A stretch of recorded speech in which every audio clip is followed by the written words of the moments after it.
J'ai perdu beaucoup d'amis avec le temps. J'ai 30 ans. Et en vérité, je pense que c'est même pas ça. Je pense que mon rapport à l'amitié, il a changé.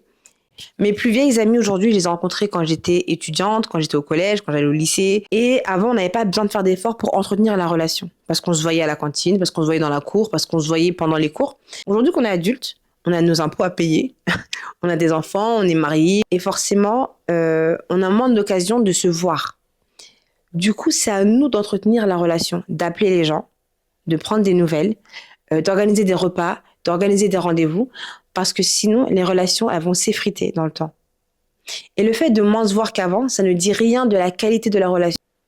Ce n'est pas parce qu'on a mis depuis 20 ans, 30 ans ou 10 ans qu'on est obligé d'être amis pour toute la vie. Il y a des amis avec qui on est aujourd'hui amis, c'est juste parce que le temps fait qu'on est encore ensemble. Parce que soyons honnêtes, il y a des personnes, si tu les rencontrais aujourd'hui, tu serais même pas ami avec elles. Et c'est pas grave de parfois mettre fin à des relations. Tu sais, des fois, il y a eu des chemins qui se séparent et c'est pas grave. Il n'y a pas d'animosité, il n'y a pas de rancœur, il n'y a pas de mépris. C'est juste que aujourd'hui, notre relation, elle ne correspond pas à la nouvelle personne que je suis devenue. Et c'est pas grave. Il y a des amis avec qui tu vas juste rire, avec qui tu vas juste partager des bons moments, des bons repas. D'autres avec qui tu auras des relations hyper profondes, des discussions très profondes et intimes. D'autres avec qui tu vas parler d'argent, d'investissement, peu importe. Mais les gens ne sont pas là pour te servir à quelque chose. C'est pas une transaction. Et puis c'est pas, je te donne quelque chose, je t'offre mon temps, je t'offre mon énergie, et en retour, j'attends quelque chose. C'est pas une transaction. Sinon, c'est pas une amitié. Il y a une fausse croyance qui s'est développée sur les réseaux.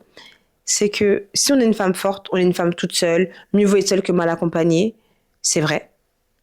Mais ça ne veut pas dire que tu dois rester seule. Il faut quand même continuer à entretenir des liens sociaux.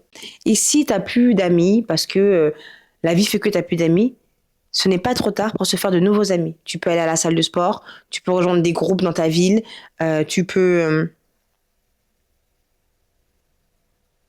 te faire des amis sur Internet. Enfin, c'est pas trop tard pour recommencer. C'est pas trop tard pour se recréer un nouveau groupe d'amis.